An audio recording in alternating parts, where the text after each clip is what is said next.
하나님과 이스라엘과의 관계를 성경은 다양하게 표현을 하고 있습니다.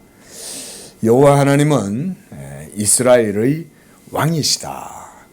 그래서 왕이 자기 백성을 다스리실 때는 이 세상의 인간의 왕들처럼 그렇게 착취하거나 또 부리거나 그래서 자기 마음대로 폭정을 일삼거나 그렇게 하는 것이 아니라 진정한 왕이시기 때문에 백성들을 사랑으로 다스리고 또 먹여주시고 입혀주시는 것도 왕이 다 하시는 거예요.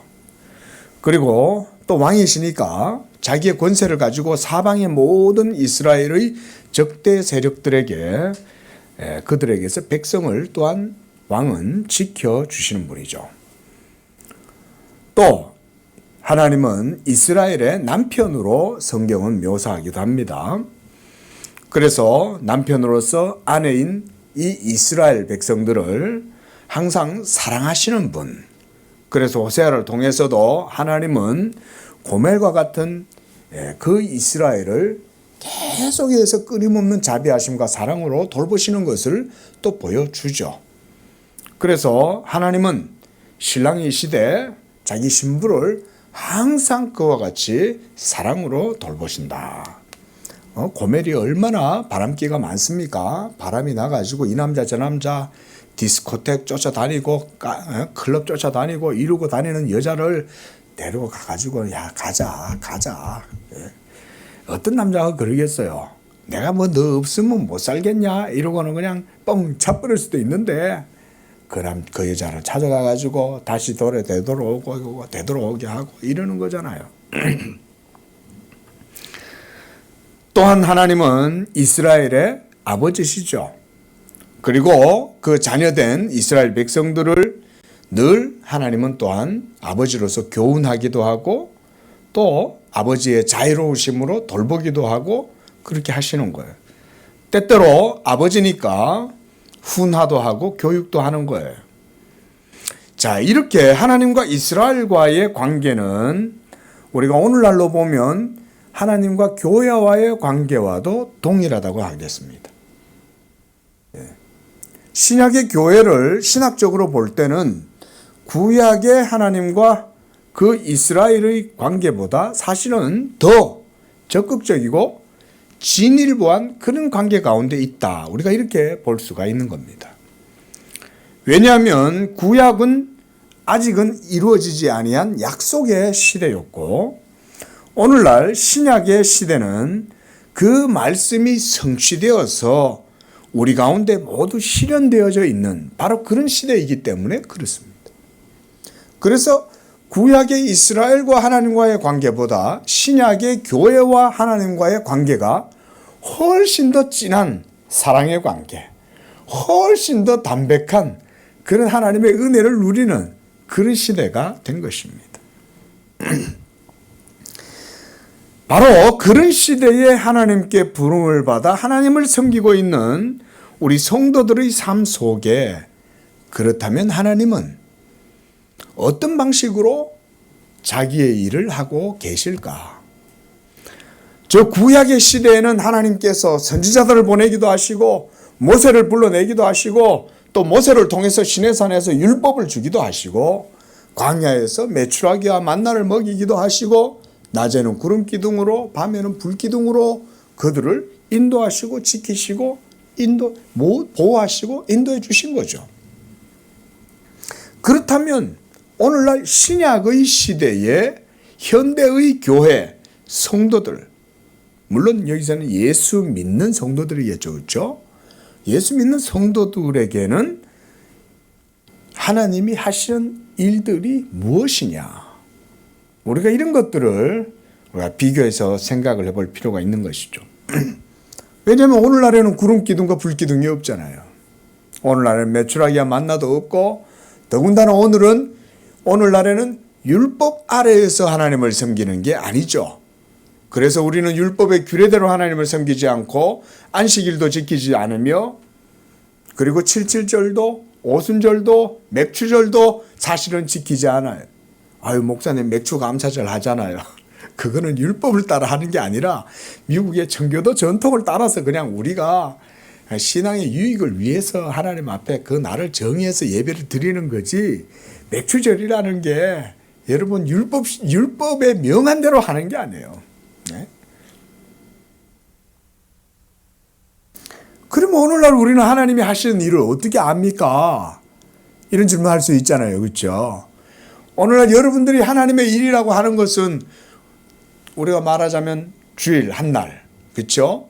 한 주의 하루, 이 일요일 날, 썬데이, 이날 교회에 나와서 예배 드리고, 또 하나님이 하시는 일이라는 게 딴 거 있습니까? 여기서 우리가 설교 듣고 이러면서 기도하고 찬송하고, 이거 외에 우리가 하나님께 하는 일이라는 게 별로 없잖아요.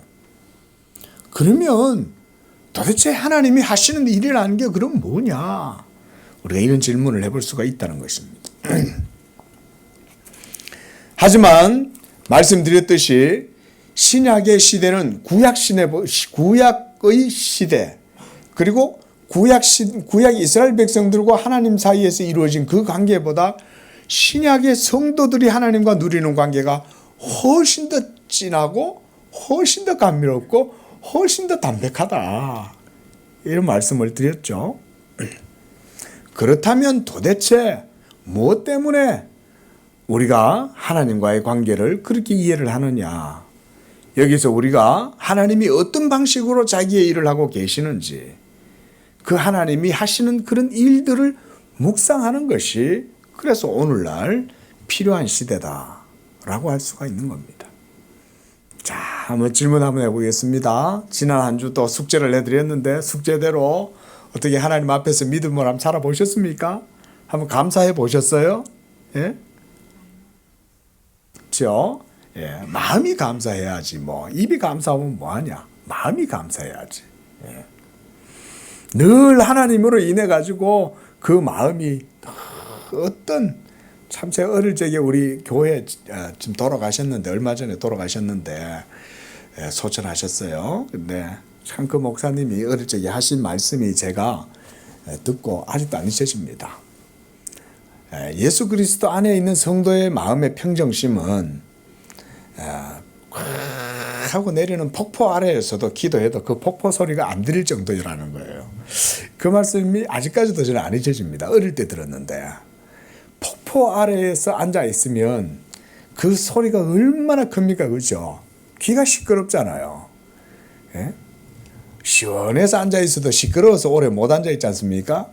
그런데 그 폭포 소리가 그렇게 들리는데도 그 가운데에서도 마음에 고요함을 누리는, 제가 이게 그때 너무 인상적인 거예요. 그렇게 시끄러운데 마음의 고요함을 누리는 그 상태.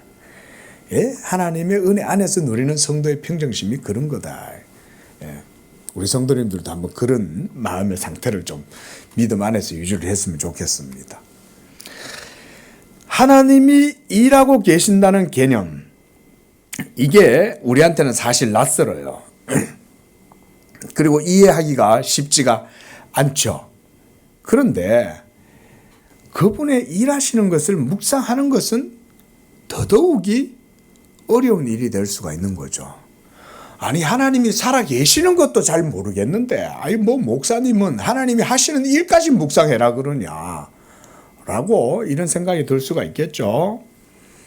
하지만 무엇이든지 하나님이 하시는 일은 우리 성도들에게 결코 어려운 법이 없다는 것을 알아야 하겠습니다. 자, 한번 보세요. 구원받는 것 어렵습니까? 얼굴 한번 이따 자세히 쳐다봐야 돼. 예? 왜냐하면 한 번씩 목사는 성도들의 구원관을 점검해야 된다고 그래요. 예? 믿습니다. 그리고 구원받았습니다라고 막 말하는 것 같은데 어느 날 보면 엉뚱한 소리하고 엉뚱한 행동하거든.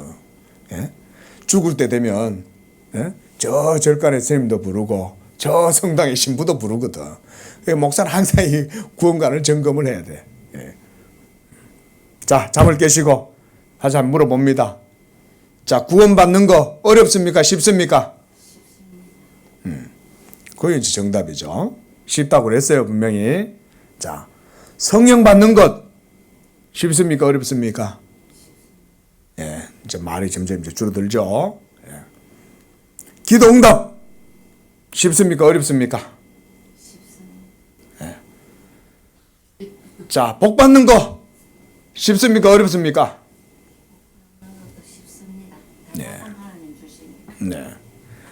자, 우리가 하나님을 잘 믿지 못하는 것은 믿음이 그만큼 연약하기 때문에 그래요.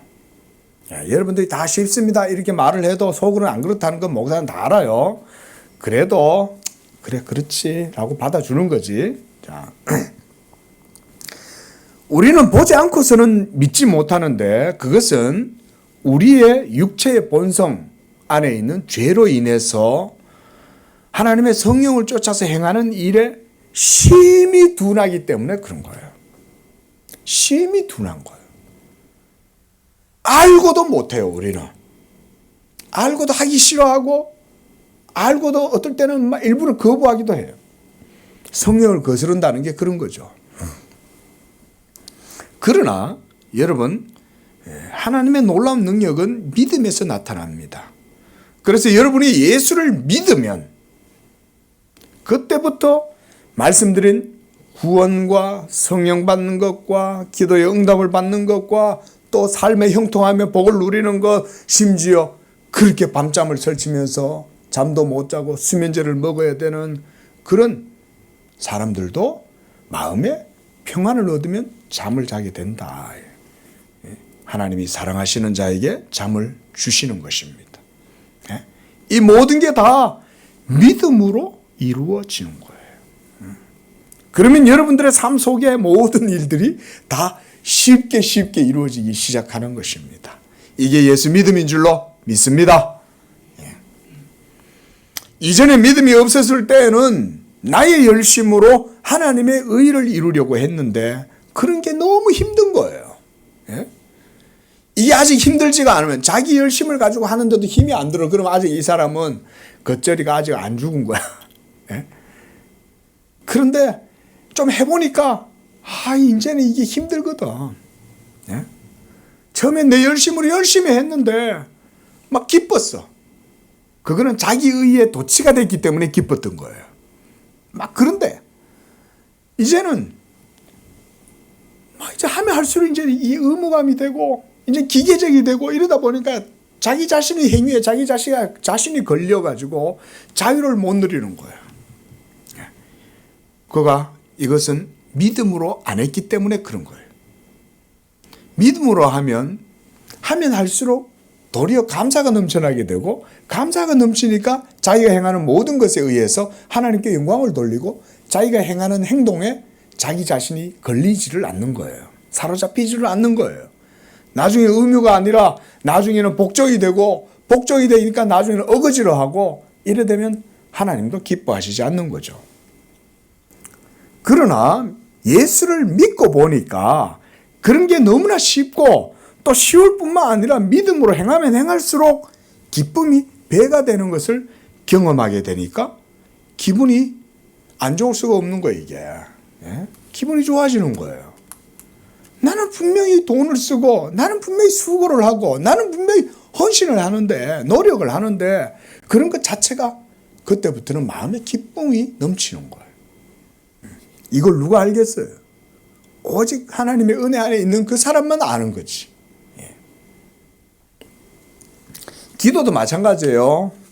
이전에 눈만 감으면 철벽처럼 깜깜하고 그래서 기도하겠다고 눈만 감으면 무슨 말을 해야 하나 이러고 앉아있다가 또 앉아있다 보니까 또 졸음이 쭉 쏟아지기 시작해요. 막 지루해서 도대체 이걸 이겨내려고 애를 쓰다 보니까 나중에 이런 생각이 드는 거야. 아이고 나는 기도 체질이 아닌갑다. 나는 그저 그냥 뭐 기도보다는 딴 걸로 좀 때우자. 이런 식으로 포기를 해버리기도 하는 거죠. 기도를 통해서 성령의 은혜를 누리지를 못하니까 예수 믿는 게 너무 무미건조해지기 시작하는 거예요. 영적인 맛을 못 보는 거예요.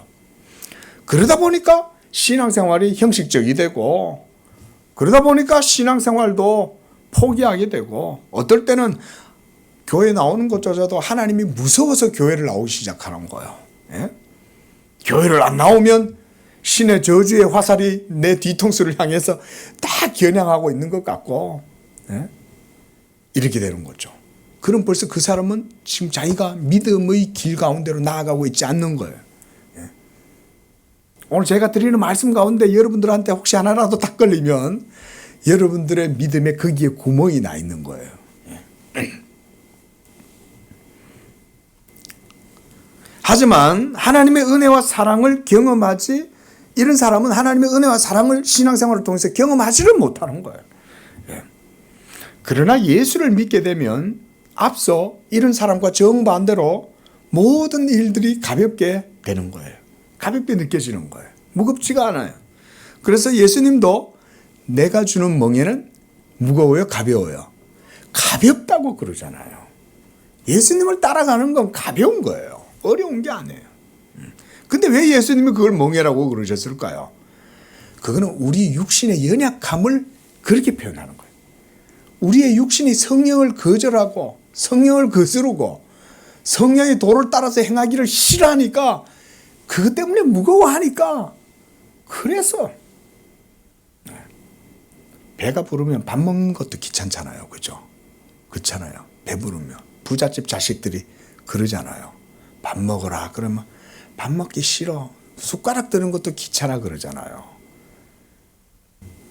예수님이 말씀하신 멍에는 그런 거예요. 그게 무거워서 못 드는 게 아니에요. 숟가락이 무거워서 못 듭니까? 배가 풀러서 숟가락을 못 드는 거지. 예? 배가 고파봐. 숟가락이 뭔 필요 있어. 그냥 숟가락 오는 것도 기다리기가 힘들어. 그냥 손으로라도 다 퍼먹지 않겠어요? 예. 그게 우리가 그렇게 하나님 앞에서 게으르고 나태한 거예요. 영적으로. 감사할 줄 모르고. 여러분, 어린이 공원에서 아이들이 헬륨가스 같은 풍선을 들고 다닐 때 그걸 무겁다고 생각합니까?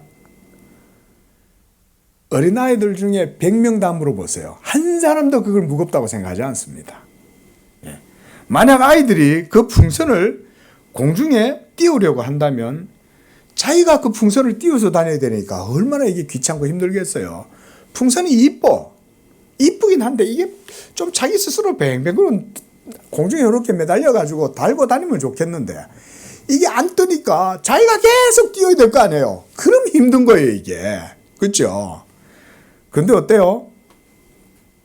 풍선은 내 힘으로 띄우는 게 아니라 그 속에 뭐가 있어요? 헬륨가스가 들어있죠. 그렇죠? 그러니까 이 헬륨가스가 띄워주니까 아이들은 이 풍선이 마냥 즐거운 거야. 이걸 들고 다니니까. 그 풍선 보고 좋아하고 풍선 보고 좋아하고. 이게 좋으니까 또 저 지나가는 애도 그걸 보고는 엄마 아빠 사달라는 거야. 왜냐하면 쟤처럼 나도 재밌게 하고 싶거든. 그러니까 그 사달라고 그러는 거예요. 예? 여러분, 우리 믿음 생활도 저는 그렇다고 생각합니다. 예수 믿는 믿음이 의무가 되고 형식이 되고 어떤 틀에 박혀가지고 거기에 맞추어 행해야 하는 것으로 생각하기 시작하게 되면 이게 이제 부담이 되는 거예요. 예? 나중에는 하나님조차도 부담스러운 분이 되어서 예배도 안 돼. 그리고 기도도 안 되고, 그리고 성도들을 만나도 이제는 막 부담스러우니까. 왜냐하면 의무감으로 교회를 나오니까. 성도들을 만나는 것도 부담이 되고 이렇게 되는 거예요. 그러나 여러분, 하나님의 하시는 일을 묵상하는 것은 결코 어려운 것이 아닙니다. 제가 오늘 이 말씀을 드리는 거예요. 하나님이 하시는 일을 묵상을 하라는 거예요. 아니, 하나님이 계시는 것도 잘 모르겠는데 하나님 하신 일은 또 어떻게 묵상해? 그러니까 목사가 여기 서 있지. 목사가 그걸 오늘 말씀을 드리려고 그러는 거예요. 그러면 어떻게 그분이 하시는 일을 우리가 묵상하냐? 이런 질문을 여러분들이 하실 수가 있는데, 여러분, 영적인 일은 영적으로 이 일을 해야 되는 거예요. 육에 속한 사람은 하나님의 일을 알지 못하나니 이런 일은 영적으로라야 분별하느니라 그랬습니다. 우리가 그걸 믿음으로 아는 것입니다. 한번 따라하겠습니다. 하나님의 일은 믿음으로 아는 것이다. 그래서 제자들은 뭐라고 그랬냐면 우리가 어떻게 하여야 하나님의 일을 하오리까 그랬습니다. 그때 예수님이 하시는 말씀이 하나님의 보내신 자를 믿는 것이 하나님의 일이다 라고 말했어요. 한 번 더 따라하겠습니다. 하나님의 보내신 자를 믿는 것이 하나님의 일이다. 자, 그러니까 믿음을 갖고 나아가면 이런 하나님이 하시는 일을 묵상할 수 있다고 하는 개념들을 우리가 이해를 하게 되는 거예요. 혹시 추우면 꺼버리세요. 자, 그것의 첫 번째 일이 바로 뭐냐? 하나님이 하시는 일을 듣는 것입니다. 하나님이 도대체 무슨 일을 하셨냐? 이것은 영적인 것에 대한 하나님에 대한 관심이 없이는 할 수가 없어요. 사람은 자신의 눈에 관심이 있는 것만 보인다고 합니다. 예? 제가 결혼하기 전에는요, 결혼한 사람들이 안 보이는 거예요, 이게. 예? 그런데 결혼을 하고 나니까 그때부터 딱 보면 신혼부부인 줄 대부분 알아봐. 아, 저 사람 결혼했구나. 예. 아, 저 남자가 결혼했어. 대부분 알아요. 결혼한 사람인지 안 한 사람인지 대부분 알아. 그리고 또 얼마 지나다가 이제 건우가 생겼어요. 그래가지고는 이제 와이프의 배가 이제 점점 불러옵니다. 그러니까 그때부터 모든 여자가 다 배가 불러가지고 다니는 거예요. 아니, 그전에는 임산부가 하나도 안 보였거든. 근데, 아니, 온 여자들이 전부 다 배가 불러가지고 다니는 거야. 예. 그러고는 대중교통을 이용하면 임산부석이 그때부터 눈에 띄기 시작해요. 그전에는 노약자석이 눈에 안 띄어. 분홍색도 눈에 안 띄어. 근데 이제는 보이죠. 애를 키워보니까 그때부터는 애들이 또 보이기 시작하는 거예요. 그전에는 애들도 안 보여요. 자, 여러분, 하나님께 관심을 두면 하나님이 하시는 일도, 벌써 건우 얘기하니까 할머니는 눈이 활 뜨이잖아요. 그래도 할아버지는 자고 있는데 할머니는 그래도 다 건우 얘기하니까 눈이 띄어갖고. 자, 하나님이 뭘 하셨고 또 하나님이 지금도 일하고 계신다고 예수님이 말씀하셨는데, 그렇다면 도대체 하나님은 지금 무슨 일을 하고 계시는 거야? 이렇게 관심을 갖기 시작하면 그때부터 우리는 하나님을 생각하게 됩니다. 이렇게 믿음의 눈을 열게 되면 또한 하나님이 하시는 일들도 눈에 보이기 시작해요. 자, 하나님이 하시는 행동이 보여요, 안 보여요? 안 보이죠. 예? 그런데 믿음의 눈을 열면 하나님의 행동이 보이기 시작해요. 그러면 하나님의 길도 보여요. 하나님의 자취도 흔적도 보여요. 예. 아, 하나님이 자기의 말씀으로 지금도 이렇게 일하고 계시는구나. 그러할 때 가장 중요한 일이 있어요. 그래서 가장 중요한 게 뭐냐? 하나님의 말씀을 듣는 것입니다. 한번 따라하겠습니다. 하나님의 말씀을 듣는 것. 이게 바로 하나님의 하시는 일을 보는 거예요. 하나님의 말씀을 듣는 것에서부터 시작이 돼요. 자, 왜 그러냐? 여러분, 오늘 말씀을 통해서 이걸 배우셔야 돼요.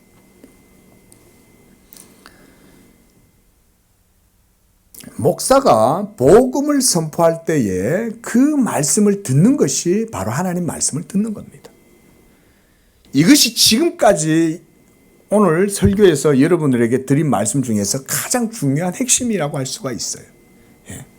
왜냐하면 사람들이 하나님을 묵상하고 하나님을 생각해라, 하나님이 하시는 일에 좀 관심을 두어라, 이런 말을 하니까 목사가 전하는 복음을 듣고 하나님을 이해하려고 하는 것이 아니라 다르게 생각을 해. 명상을 해. 명상. 그리고 또 조용한 암자에 가가지고 묵언수행을 해. 또는 자기의 마음을 발견하기 위해서 요가를 한다든가 이런 식으로 오해를 하는 경우가 허다합니다. 하나님께 좀 관심을 가지고 있고 하나님을 좀 생각하고 이러라니까 이런 식으로 생각을 하더라 이거예요. 여러분, 이런 것은 정말 잘못된 비성경적인 오해입니다. 그게 아니에요.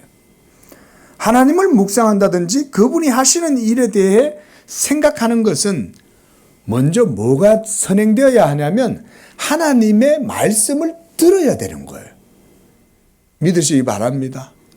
그래서 사도 바울이 로마서 10장 17절에서 믿음은 어디서 나와요? 믿음은 들음에서 나오고 들음은 무엇으로 말미암는다?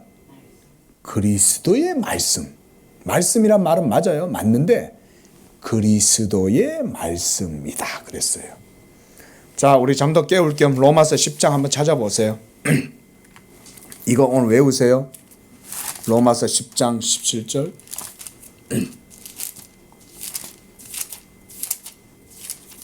로마서 10장 17절 찾으세요.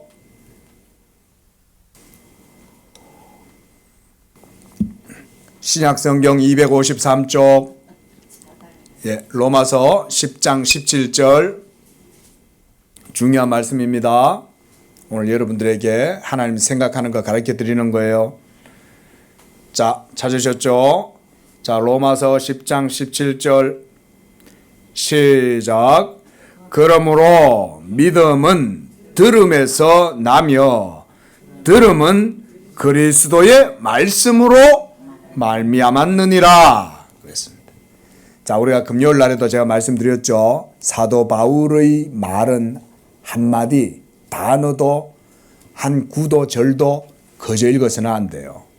사도 바울의 용어 그 자체는 벌써 그 속에 엄청난 신학이 들어있어요.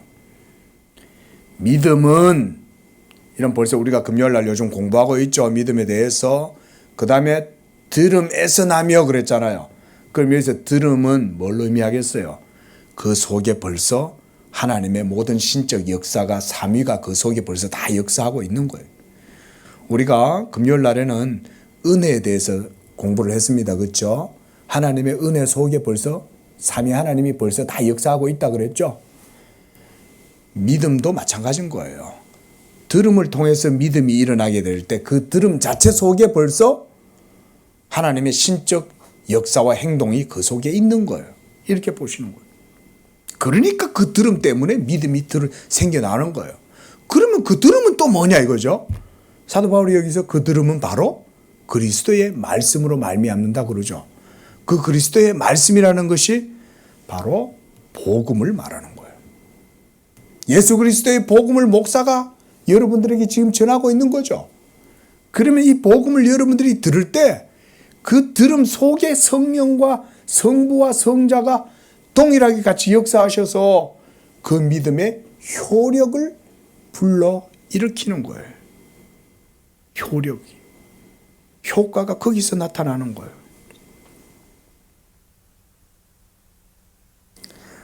그래서 들음은 그리스도의 말씀으로 말미암는다라고 말하는 것입니다. 그러니까 오늘날도 목사가 복음을 전하지 않으면 여러분들이 복음을 들을 수가 없는 거예요. 하나님의 말씀을 들을 수가 없는 거예요. 여러분 이거 잘 기억하셔야 됩니다. 오늘날 많은 분들이 이거에 대해서 오해를 하시는 분들이 너무너무 많아요. 인터넷 같은 데 들어가 보면 오늘날 인터넷 때문에 인터넷 예비가 성행을 하고 더군다나 코로나 바람이 불어가지고 더더욱이 오늘날 그리스도인들이 교회에 나와서 오프라인에서 예배 드리는 거를 너무나 등한시하는데 여러분 이건 정말 잘못됐습니다. 잠시 코로나 때문에 방역수칙 때문에 국민 보건 때문에 잠깐 하는 거지 여러분 인터넷으로 예배를 드리면 되는 게 아니에요. 우리 성도님들 그거 확실하게 하셔야 돼요. 앞으로도 자자손손 대대로 이거 가르치셔야 돼요. 얘들아 예배는 인터넷으로 드리는 게 아니야. 우리 최 집사님이 어느 날 일본에 바이어들 만나러 일본에 가셨어요. 그러면 그거 가서 주일날 못 오니까 거기서 잠깐 예배 드릴 수는 있지만 마음은 여기 와 있어야 되는 거예요. 마음은 여기에. 마음은 강남대로 156-2번지 이 양재교회에 이거 와 있어야 되는 거예요, 마음은. 미국에 잠깐 여러분들 일이 있어서 가 있으면 거기서 온라인으로 예배를 드릴지라도 마음은 여기 있어야 돼.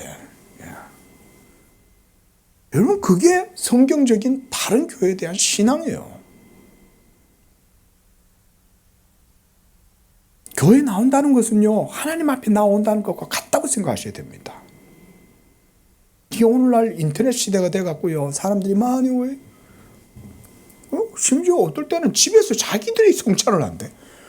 목사가 없는데 무슨 성찬을 해요? 목사가 없는데. 그건 불법이에요. 그 불법의 성찬을 하나님이 받으시겠어요? 그 오늘날 또 이렇게 말하면 또 이렇게 또 말해. 어떤 분들은 아니면 목사가 자기밖에 없나? 응? 세상에 널린 게 목사인데 자기 아니면 뭐 복음 들을 데가 없나? 또 이렇게 또 말을 해요. 여러분, 그런 말 있잖아요. 정작 홍수의 시대에 먹을 물이 없다는 말이 있잖아요. 오늘날 여러분들이 지상파 방송 TV만 켜면, 그죠? 저는 잘 안 들어가 보는데 기독교 채널이 몇 개나 되더라고요. 캐톨릭하고 뭐 종교 이외에도, 그죠? 별별 무슨 방송들이 많더라고요. 그뿐만 아닙니까? 유튜브를 켜면 또 온갖 또 유명하다는 목사님 설교가 다 나오잖아요. 여러분, 이거 잘 들으셔야 됩니다. 여기서 있는 남상수 목사만 복음 전한다, 그 말 하는 거 아니에요? 지금 제가 성경과 교회론을 얘기하고 있는 거예요. 응? 왜냐하면요, 하나님은 이런 홍수의 시대라도 각 사람의 믿음에 따라서 하나님 자신의 은총을 은밀하게 나누어 주시기 때문에 누구라도 어디서도 자기가 원하는 대로 복음을 접할 수 있다고 생각하는 것은 아주 큰 착각입니다. 그렇죠? 여러분들이 원하는 대로 생명나무 실과를 먹을 수 있어요? 생명나무 실과를 먹으려고 그 에덴 동산에 접근하면 두루 도는 화염검이 딱 지키고 있는 거야. 함부로 생명나무 실과는 먹을 수가 없어요. 내가 원하면 유튜브 열어가지고 인터넷 열어가지고 아무 데서나 하나님 말씀 듣고 그걸로 복음을 접할 수 있다? 천만에. 언감생시. 떡 줄 사람 생각도 안 하는데 자기가 원하면 먹을 수 있다고? 천만에. 하나님의 도에 순종하지 않으면 못 먹어요.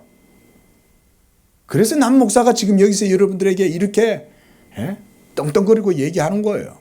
목사를 통해서 복음을 듣지 않으면 복음 못 듣습니다. 이거 잘 아셔요. 이건 제가 신학적으로 말씀드리는 거예요. 남상수 목사만 뭐 유일하게 복음 전하냐, 그 말이 아니에요. 복음을 듣기 위해서는 목사님한테 가서 예배 가운데 목사가 복음을 선포하고 그럴 때 복음을 들어야 참되게 복음을 듣는 거예요. 그래서 우리 종교개혁자 존 칼빈이 교회의 참된 표지에 대해서 말했어요. 여기가 진짜 교회냐? 양재교회가 진짜 교회인가? 많은 분들이 궁금해할 수 있겠죠.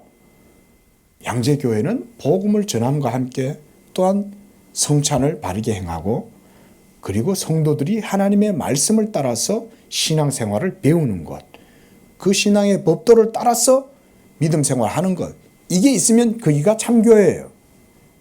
교회가 크든 작든 상관없어요. 커도 이게 있으면 거기가 교회고 아무리 작아도 이게 있으면 거기가 교회인 거예요.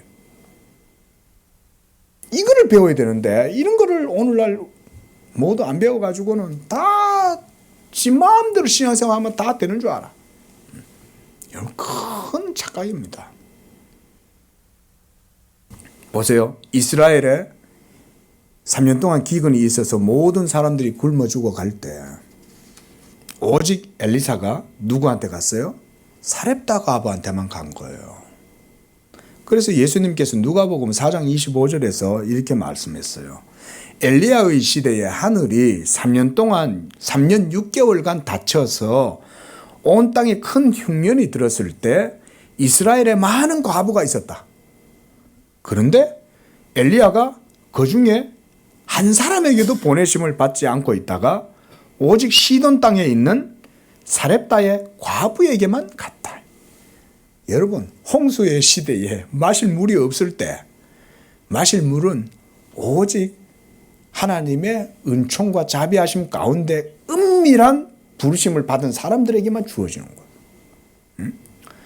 그래서 데살로니가전서 3장 2절에서는 믿음은 모든 사람의 것이 아니다라고 말했습니다.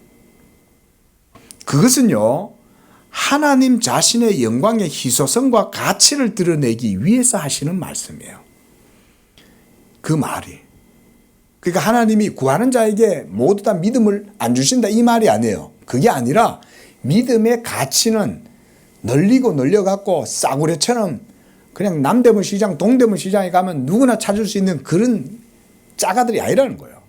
믿음의 가치는 하나님 안에서 있는 유일하고 독특하고 특별한 거기 때문에 아무한테나 주어지는 게 아니다. 제가 지난주에 그 노예에서 하는 이단 대책 세미나에 한번 갔습니다. 갔는데 거기서 그래요. 우리나라의 자칭 예수라고 하는 교주들이 몇 명인지 아세요? 40명이 된다고 합니다. 40명. 그러니까 이 정도 도시네. 더 놀랄 일은 그거는 한마디로 저들 교회를 열어갖고 성공한 재림주들만 40명이에요. 성공한 사람들. 성공하지 않고도 여전히 자기가 예수다라고 주장하는 사람들은 그런 몇 명일까?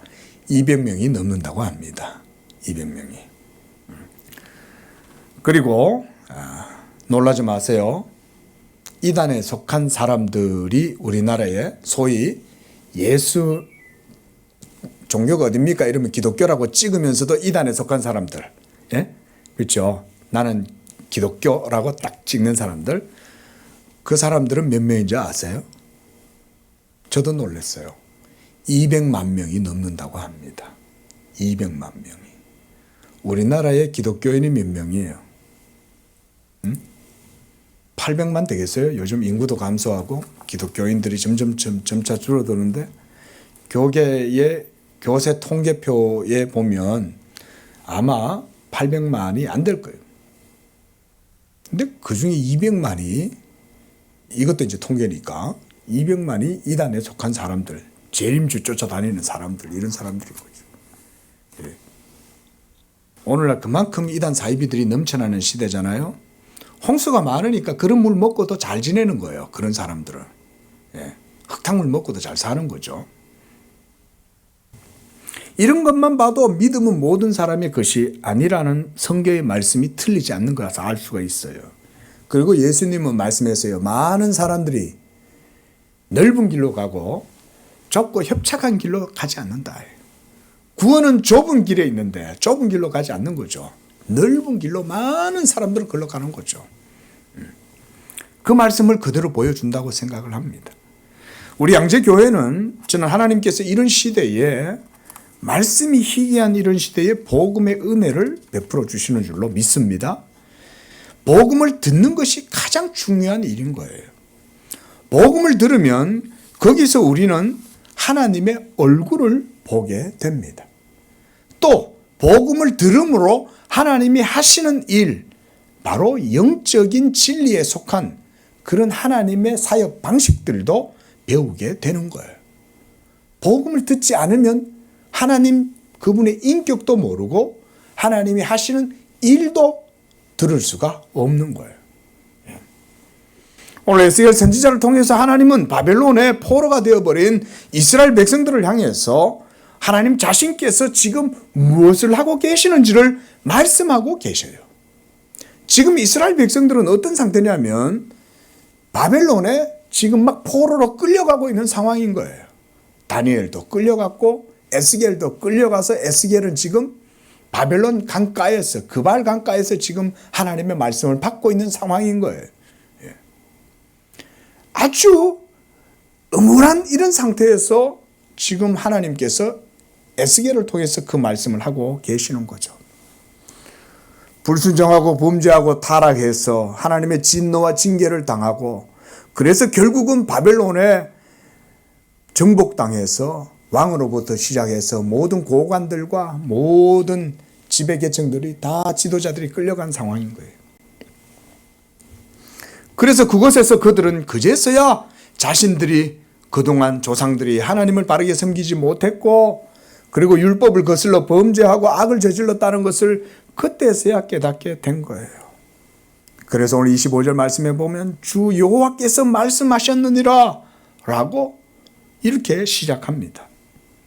하나님은 자기의 말씀을 구약시대의 선지자들을 통해서 드러내시고 백성들에게 알게 하셨어요.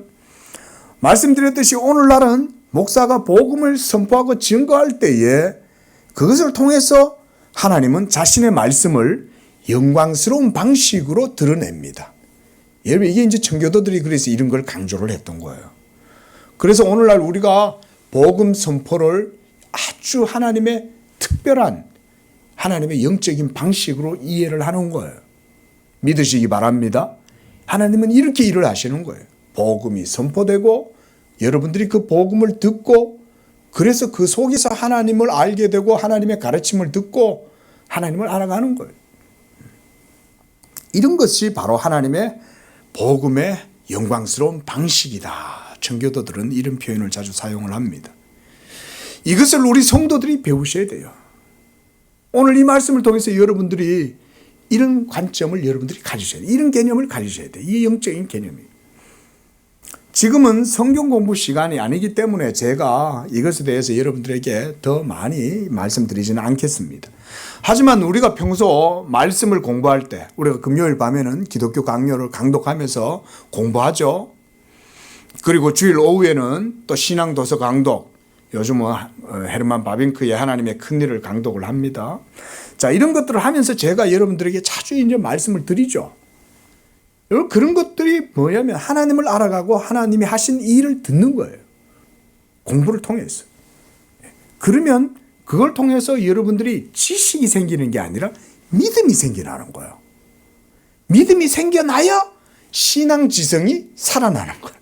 신앙지성이 살아나면 이게 여러분들의 모든 삶이 되고 여러분들의 모든 경건한 활동력이 그 속에서 나오는 거예요. 능력이 거기서 나오는 거예요. 말씀을 배워야 돼. 가르쳐야 돼. 배워야 돼, 성도들도. 그러니까 관심을 가져야 하나님 말씀이 들리고 들려야 여러분들의 영적인 모든 삶의 역동성이 막 다이나믹하게 이제 일어나기 시작하는 거예요. 그래서 저는 오늘 말씀에서 이렇게 얘기하는 거예요. 복음을 듣는 것을 통해서 여러분에게 믿음이 일어나게 되는 것은 그 복음이 하나님의 말씀이기 때문입니다. 제가 설교문에 그렇게 적어놨습니다. 그 들음 안에서 하나님의 진리의 방식이 작동하고 있는 거예요. 지금 하나님의 진리가 여러분 속에서 작동하고 있는 거예요. 벌써. 하나님 어디 계셔? 물을 필요 없어요. 지금 목사가 말씀을 전하고 있고 이 복음이 여러분들에게 들려지고 있고 그 들려짐 속에 벌써 하나님이 일하고 계시는 거예요. 이렇게 이해해야 복음을 탁월한 방식으로 이해를 하는 거예요. 복음은 어디 여러분 하나님이 어디 저 멀리 은하수 건너편에 계시는 게 아니에요. 지금 오늘 이 예배 속에 말씀 속에 일하고 계시는 거예요. 무엇보다 이렇게 복음이 선포될 때 거기에서 성도 여러분들과 하나님이 그 믿음 가운데에서 영적인 만남을 갖게 된다는 것입니다. 예? 하나님 만나는 거 그러니까 딴 데 없죠, 그렇죠? 예수원에 갈 필요 없어요. 참 이 기회에 말씀 드리고 가야 되겠다.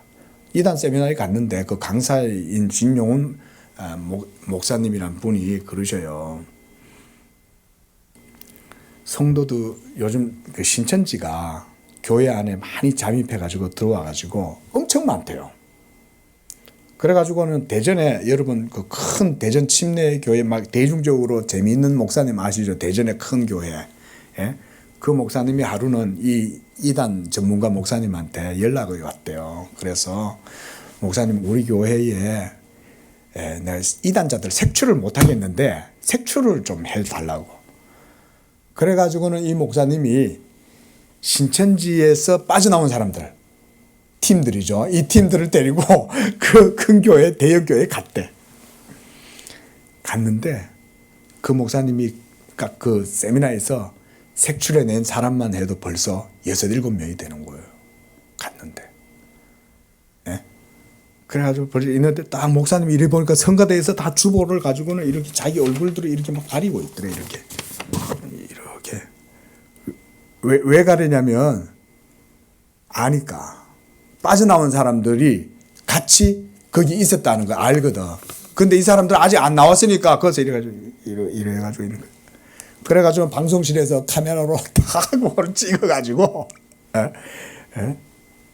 찾아냈더라고요. 여러분, 그래서 목사님이 이런 얘기 하시더라고요. 교회 밖에서 성경 공부하자고 하면 그 100% 이단이다 생각하면 된다는 거예요. 여러분 그렇게 생각하시면 됩니다. 교회 밖에서 목사가 말씀을 안 가르치면 어쩔 수가 없어. 말씀을 듣고 싶은데 이거 뭐 가르쳐 주질 않으니까 그러면 뭐 교회에서 누가 듣자 하니까 그러면 귀가 솔깃할 수도 있지만 교회 안에서 목사가 말씀도 가르치고 있고 복음도 전하고 있고 이러고 있는데 어떤 같이 있던 그러니까 교회 내에 같이 어디 목사님 거기 가면 성경 공부 재미있어 한번 가보자. 요런 데 가면 큰일 난다 이거예요. 자, 우리도 한번 점검 한번 해봅시다. 혹시 주변에서 그런 사람이 있습니까? 내가 교회 생활하고 있는데 성경 공부하자고 한 번이라도 한번 들어본 적 있는 사람 안 가도 괜찮아. 그렇죠? 있어요. 성경 공부하러 가자 하는 사람이 있습니다. 그런 사람 많습니다. 저도 예전에 신방 다니는데 딱 걸린 거야 나한테. 신방을 딱 갔는데 안에서 성경 공부를 하고 있는 거야. 근데 우리 교회 성도인데 그냥 아니 이 교회 목사도 있고 한데 왜 여기서 와가 성경 공부를 해요? 그러니까 우리 성도가 분별로 없이 앉아가지고 성경 공부를 듣고 있는 거야. 어? 딱 나한테 걸린 거지. 예? 그럼 나한테 딱 이제 자기 꼬리를 드러내는 거지. 정면으로 나보고 그러는 거야. 목사님은 왜 안식일 안 지키냐고. 나한테 딱 꼬리를 드러내는 거죠. 그럼 당신 안식일 지켜? 안식일 지킨대. 그럼 다른 율법 다 지켜? 아무 말도 못 하는 거예요. 아니 왜 안식일 지키면 다른 것도 다 지켜야지. 다른 것도 안 지키면서 왜 안식일 지킨다고 그래. 예? 이단 별거 없는데 성도들은 모르니까 속는 거죠. 예.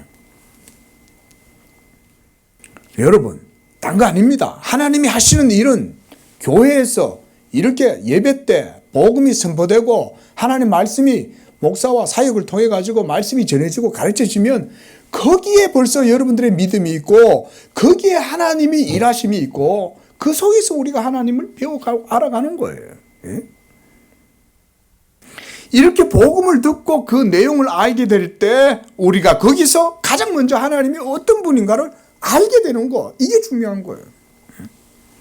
그래서 25절에 보니까 하나님은 자신의 거룩한 이름을 위하여 열심을 낸다라고 말씀합니다. 하나님의 거룩한 이름, 곧 여호와 하나님의 의로우심이 드러나게 된다. 그 얘기예요. 우리는 여기서 또한 하나님이 일하실 때 그 목적과 의도가 있다는 것을 알 수가 있어요. 그것은 바로 하나님 자신의 거룩하심, 의로우심, 그 여호와의 이름을 위하여 하나님이 열심을 낸다는 사실을 알 수가 있다는 것입니다. 이것이 바로 복음에 나타나는 하나님의 의로우심이에요. 복음에는 하나님의 의가 나타난다. 하나님의 의가 복음에서 나타난다. 그래서 예수 그리스도의 복음이 하나님의 의를 드러내는 것은 그 복음의 모든 방식들이 진리로 이루어지고 그래서 불의하고 교만한 인간이 자기의 의를 거기에다가 조금 더 섞어 넣거나 인간을 자랑할 수가 없다는 거예요. 우리말로 하면 하나님의 밥상 위에다가 우리가 거기다가 밥숟가락 올려놓으면 안 된다 그 얘기인 거예요. 그저 주시는 대로 먹지 내 밥숟가락 그 위에다 올려놓으면 안 된다. 여러분의 믿음이 이것을 온전하게 인정하기까지는 우리는 온전한 상태로 나아갈 수가 없습니다. 하나님을 인정해야 되는 거예요. 그래서 여전히 내 의와 내 자랑이 조금이라도 거기에 들어가서 구원에 뭔가 효력을 불러일으키고 작용해가지고 뭔가 하나님의 마음을 하나님의 그 심금을 울려갖고 감동을 주고 이렇게 해서 하나님이 나로 하여금 구원하시게 한다 이런 식으로 생각하면 안 된다 그 말인 거예요. 구원은 전적으로 하나님이 자기의 이름을 위하여 하시는 거예요. 그게 지금 우리의 드리는 예배 속에도 그 원리가 지금 신적인 원리가 작동하고 있는 거예요. 믿음의 눈을 열면 이게 보인다니까요. 이게 여전히 남상수 목사님 입에만 맴돌고 있으면 여러분들이 아직도 관심이 없는 거야. 하나님의 모든 행동은, 그래서 우리가 신학적으로 말하면 그 원인이 하나님 자신 안에서 두고 행동하시는 거예요. 하나님의 모든 행동은 그래요. 그래서 만물의 근원적인 동기와 목적이 창조주 하나님 그분 자신 안에 있는 것이지 하나님 외에 다른 사물들 안에 있는 것이 아니에요. 그래서 제가 이것을 빗대어 가지고 여러분들한테 늘 비유를 들잖아요. 오늘 지구가 도는데 여러분들 보태주신 거 있어요? 우리가 러닝머신 위에 돌면 여러분들이 뛰니까 러닝머신기가 돕니까?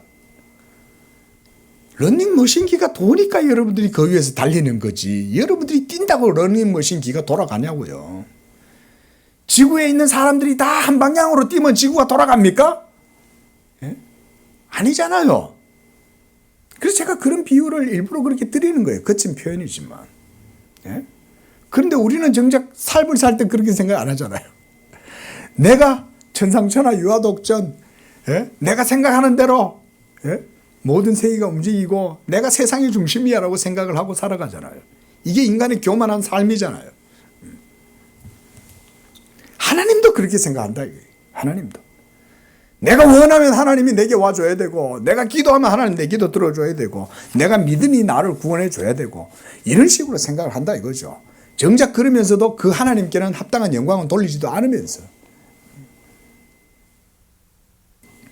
우리가 성경을 통해서 이런 하나님의 열심을 볼 수가 있어야 됩니다. 그것은 하나님 자신의 영광을 위하신다. 그 말입니다. 이사야서 42장 8절에서 나는 여호와이니 이는 내 이름이라 나는 내 영광을 다른 자에게 내 찬송을 우상에게 주지 아니하리라. 이 하나님의 아주 강력한 의지의 표현이죠.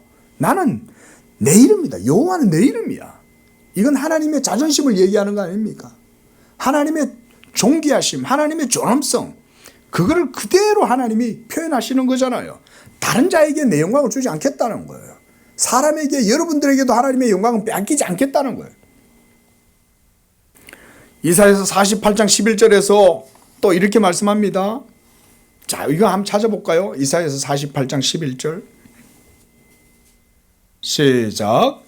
나는 나를 위하며 나를 위하여 이룰 것이라. 어찌 내 이름을 욕되게 하리요. 내 영광을 다른 자에게 주지 아니하리라. 나는 나를 위하고 나를 위하여 이룰 것이다. 하나님이 다 하신다는 거예요. 믿으시기 바랍니다. 하나님이 지금도 다 하시는 거예요. 그리고 그렇게 함으로써 누구의 영광을? 하나님께 영광 돌리는 일을 모두 다 하신다는 거예요. 여러분, 여기서 우리가 질투하시는 하나님이라는 개념을 이해할 수가 있습니다. 이렇게 이해하지 않으면 하나님이 질투하신다는 말을 우리가 이해를 못해요. 그래서 출애굽기 20장 5절 이건 제가 말씀드려 볼게요. 나는 네 하나님 내 하나님 여호와는 질투하는 하나님인즉 이렇게 말씀했어요. 또 출애굽기 34장 14절에서 여호와는 질투라 이름하는 질투의 하나님이다. 하나님은 질투다. 하나님 자체가 질투시다라고 표현하고 있다는 거예요. 놀라운 말이잖아요. 예? 나는 질투라 이름하는 질투의 하나님이다. 하나님이 여자처럼 잘 삐지고 질투하나? 도대체 뭔 질투를 하신다고 그래? 하나님이 왜 질투하실까요? 뭘 질투하신다는 것일까요? 바로 하나님 자신의 이름과 영광 때문에 질투하신다는 거예요. 너무나도 명명백백하게 온 세계 가운데 하나님의 영광이 다 드러나고 있음에도 불구하고 왜 인간들은 하나님한테 영광을 돌리지 않냐 이 말이죠. 그리고 하나님께 영광을 돌리지 않을 뿐만 아니라 그 영광을 우상에게로 돌리는 거예요. 헛된 나무 못가기 인형한테 돌부처한테다가 거기다가 절을 하니까 하나님이 질투하신다. 이런 하나님이 질투하면 그냥 질투하시고 가만히 계시겠어요? 우상을 향해 가지고 절을 하고 하나님께 영광을 돌리지 아니하고 다른 것에 영광을 돌리면 하나님이 싫어. 제가 요즘은 그런 걸 잘 못 보는데 제가 어릴 적에 저는 신앙생활을 그렇게 배웠어요.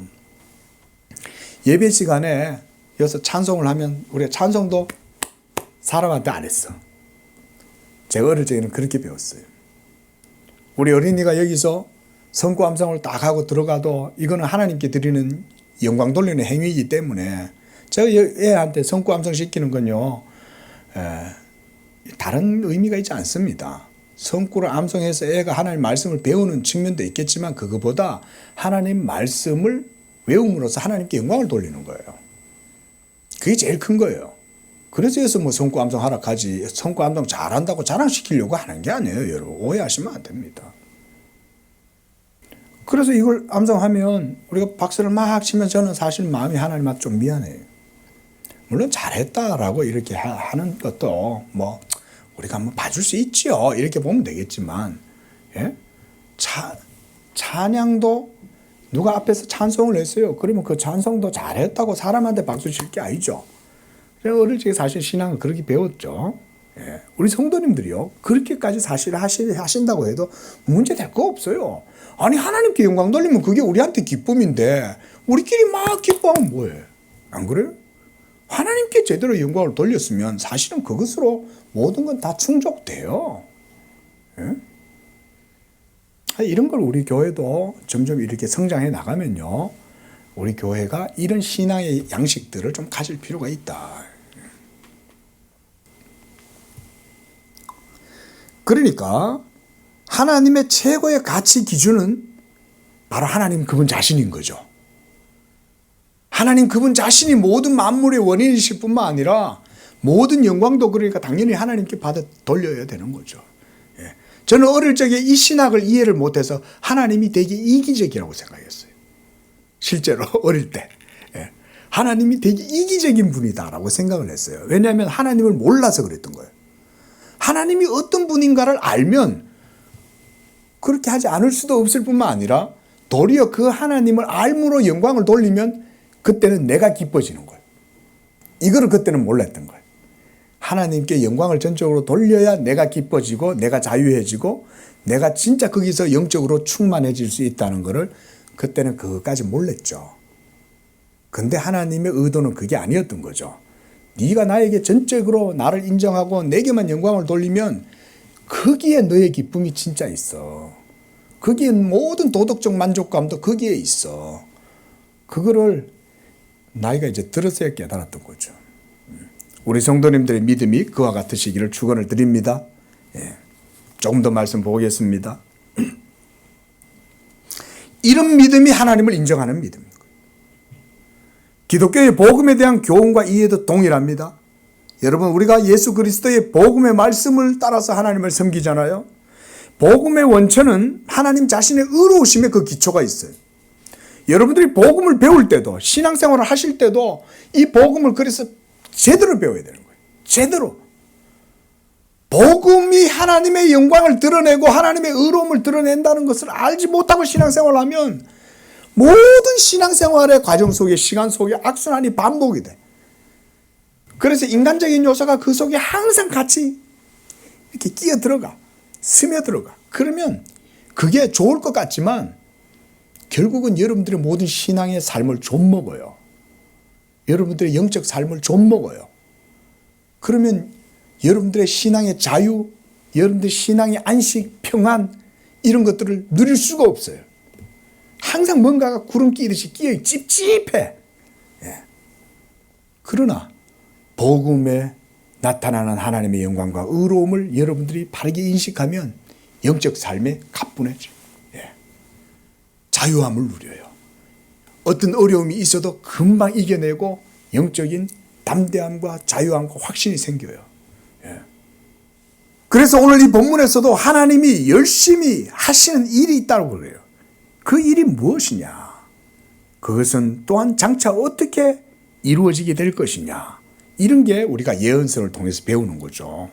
바로 이런 모든 일들이 바로 하나님 자신의 열심으로만 이루어진다고 말씀하고 있는 거예요.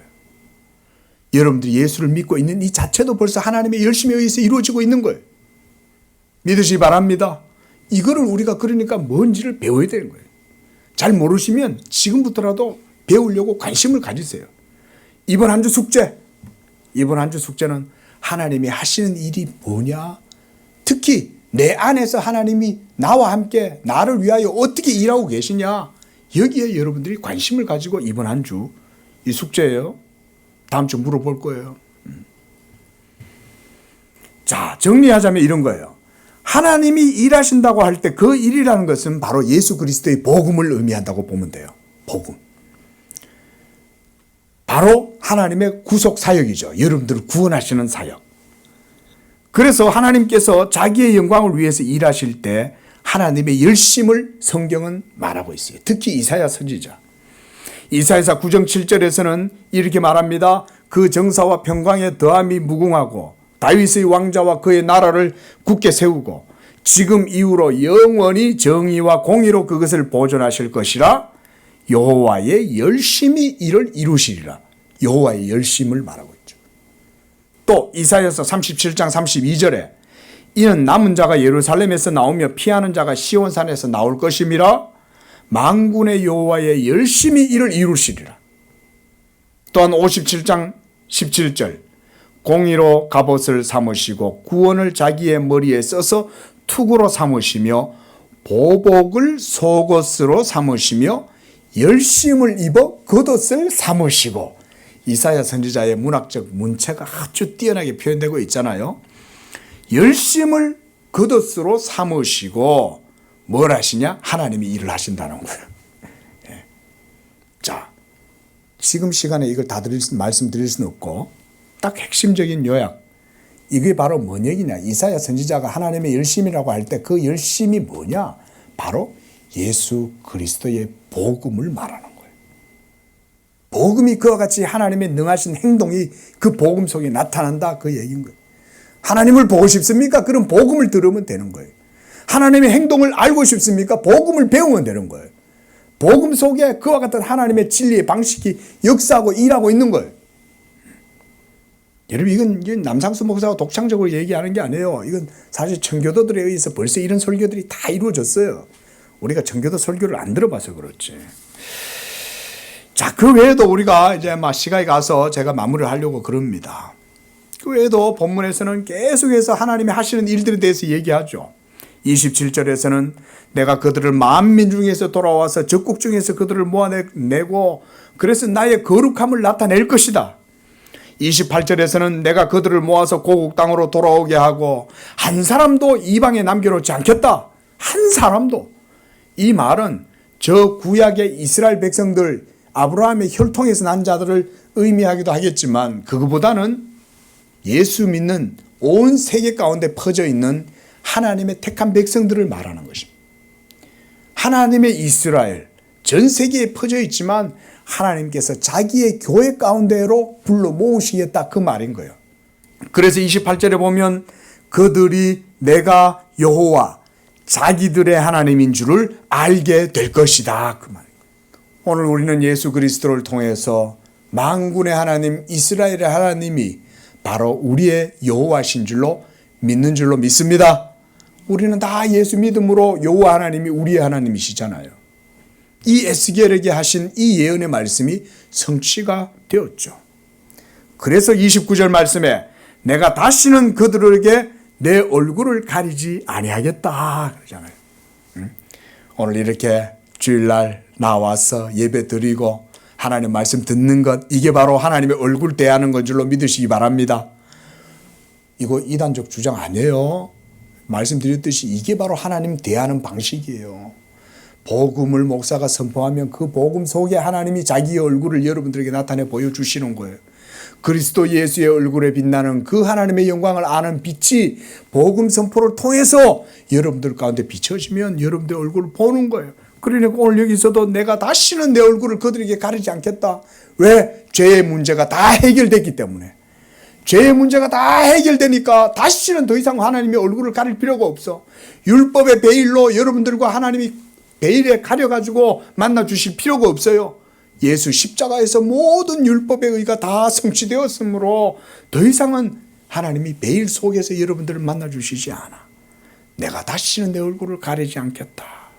내가 또한 내 영을 이스라엘 족속, 예수 믿는 모든 이스라엘들에게 주시겠다.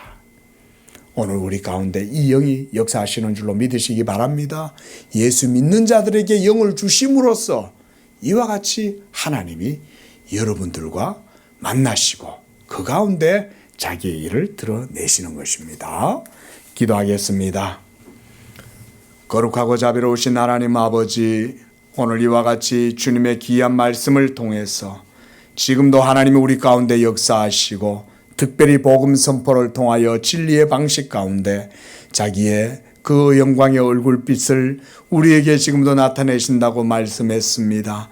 또한 이와 같이 성령을 주심으로 하나님이 누구신지를 우리에게 나타내 보여주실 뿐만 아니라 하나님의 크고 위대하신 하나님의 메갈렐리아데이 크고 놀라운 일들이 지금도 우리 가운데 이루어지고 있다고 말씀했습니다. 주여, 우리 양재교회 성도들 이와 같이 하나님의 그 영광을 묵상할 뿐 아니라 하나님이 행하시는 그 모든 일들도 배우고 그 가운데 하나님과 깊이 동행하며 하나님을 인정하고 영광 돌리는 이 한 주의 삶이 되도록 축복하여 주시옵소서. 거룩하신 예수님의 이름으로 기도합니다. 아멘.